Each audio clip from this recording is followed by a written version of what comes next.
Assalamualaikum. Waalaikumsalam.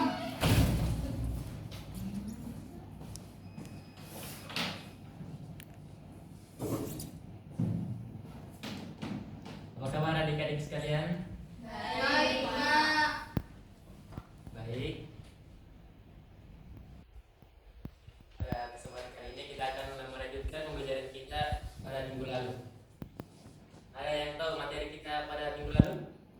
Saya Ya, saya akan kepada saudara Dewi. mengenai lembaga sosial. Ya, bagus sekali. Di mana materi kita pada hari ini masih memiliki keterkaitan dengan lembaga sosial, yaitu interaksi sosial. Sebelum kita masuk pada materi, saya absen dulu. Pak.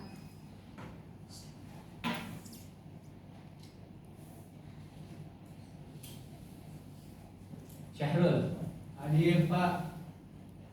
Ikuana, Hadir, Pak. Rida, Hadir, Pak.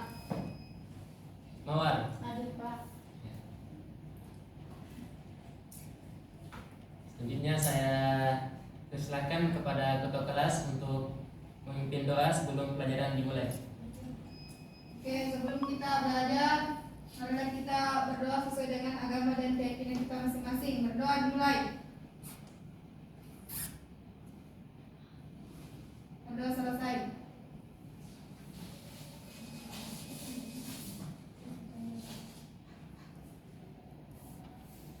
Baik, adik-adik sekalian, materi kita pada hari ini yaitu interaksi sosial. Di sini ada yang tahu apa itu interaksi sosial? Saya Pak. Ya, silakan. Kerandayani. Baik, interaksi sosial yaitu hubungan timbal balik antara individu dengan individu, individu dengan kelompok dan kelompok dengan kelompok. Ya, bagus sekali. Beri aplaus untuk Triante.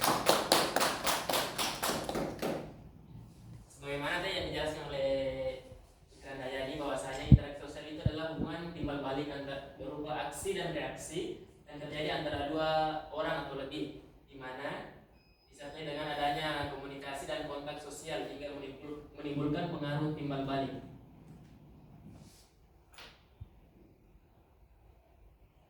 Selanjutnya itu syarat-syarat terjadinya interaksi sosial. Di atas ada 5 syarat terjadinya interaksi sosial. Yang pertama itu adanya kontak sosial, di mana kontak sosial ini terbagi menjadi dua, ada kontak mata atau kontak fisik. Yang kedua yaitu adanya komunikasi yang terjadi, seperti yang sekarang kita lakukan, komunikasi antara guru dan murid-murid. Yang ketiga yaitu adanya kesamaan kepentingan, di mana ada kesamaan kepentingan ini yaitu ada suatu tujuan yang ingin dicapai dalam suatu proses interaksi sosial itu. Yang keempat adanya struktur sosial, dan yang terakhir adanya kebudayaan.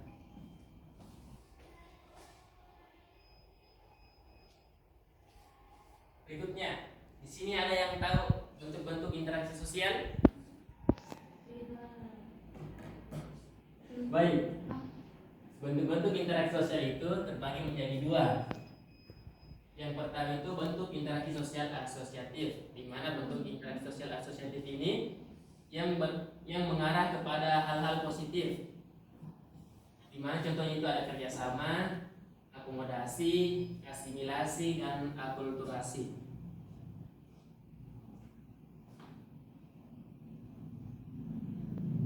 Selanjutnya itu interaksi sosial disosiatif, di mana interaksi sosial bentuk ini yang bersifat negatif, seperti persaingan. Kalau dalam lomba itu persaingan tapi dalam hal sehat, dengan tujuan yang sehat. Yang kedua itu kontravensi, dan yang terakhir itu pertentangan konflik.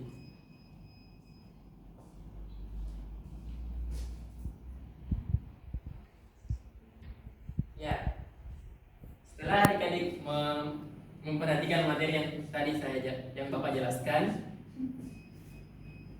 di sini ada tugas kelompok, di mana pembagian kelompoknya itu menghitung dari sini satu dan dua.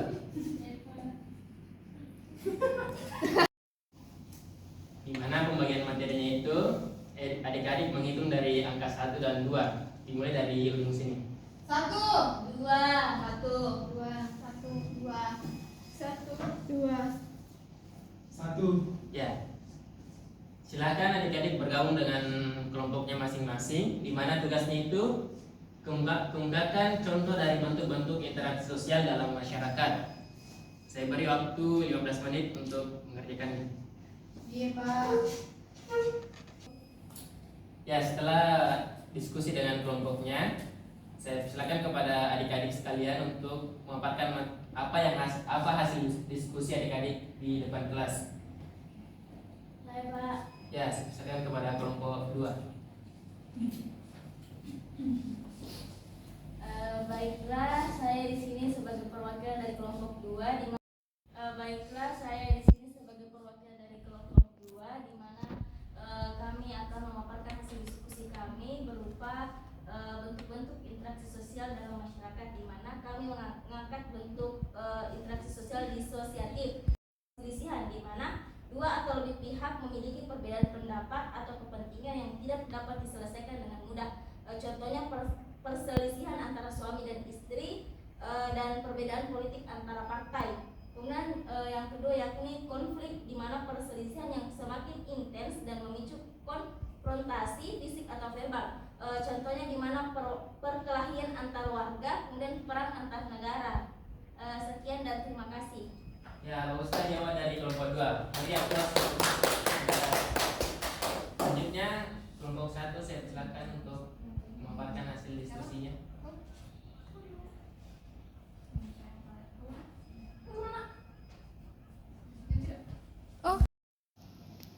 Ya, selanjutnya saya silakan kepada perwakilan kelompok 1 untuk memaparkan hasil diskusinya.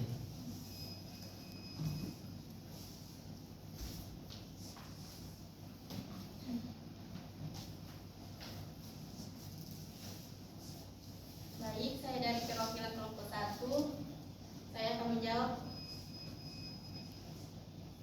tentang kemukakan contoh dan bentuk-bentuk interaksi sosial dalam masyarakat, yaitu interaksi sosial disosiatif. Pertentangan yang pertama yaitu perselisihan, dua atau lebih pihak memiliki perbedaan pendapat atau kepentingan yang tidak dapat diselesaikan dengan mudah. Contoh perselisihan antara suami dan istri, perdebatan politik.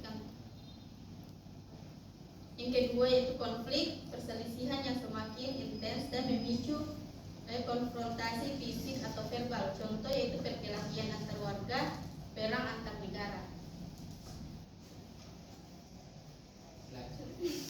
Nah, itulah tadi jawaban dari kelompok 1.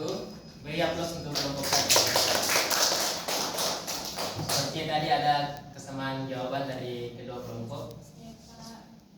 Ya, itulah materi yang sempat Bapak sampaikan hari ini, di mana mudah-mudahan materi ini dapat bermanfaat bagi adik-adik sekalian. Amin. Dan dapat dikembangkan lagi di rumah. Baik, di mana kesimpulan dari materi yang Bapak sampaikan yaitu interaksi sosial adalah hubungan timbal balik antara individu atau individu dengan kelompok atau kelompok dengan kelompok, di mana terdapat beberapa syarat dalam terjadinya suatu interaksi sosial. Yang syarat utama yaitu adanya kontak, baik itu kontak fisik ataupun kontak mata. Yang kedua itu ada tujuan, dan yang berikutnya yaitu bentuk-bentuk interaksi sosial itu terbagi menjadi dua macam, yaitu ada yang bersifat disosiatif dan ada yang bersifat asosiatif. Itulah tadi yang materi yang sempat Bapak simpulkan. Baik, sebelum kita mengakhiri kelas, ada baiknya kita berdoa agar nanti selamat di perjalanan. Saya silakan kepada ketua kelas untuk memimpin doa. Sebelum kita pulang, marilah kita berdoa sesuai dengan agama dan keyakinan kita masing-masing. Berdoa dimulai. Amin. Berdoa selesai. Demikian pelajaran kita pada hari ini. Lebih dan kurangnya mohon dimaafkan. Assalamualaikum warahmatullahi wabarakatuh. Waalaikumsalam.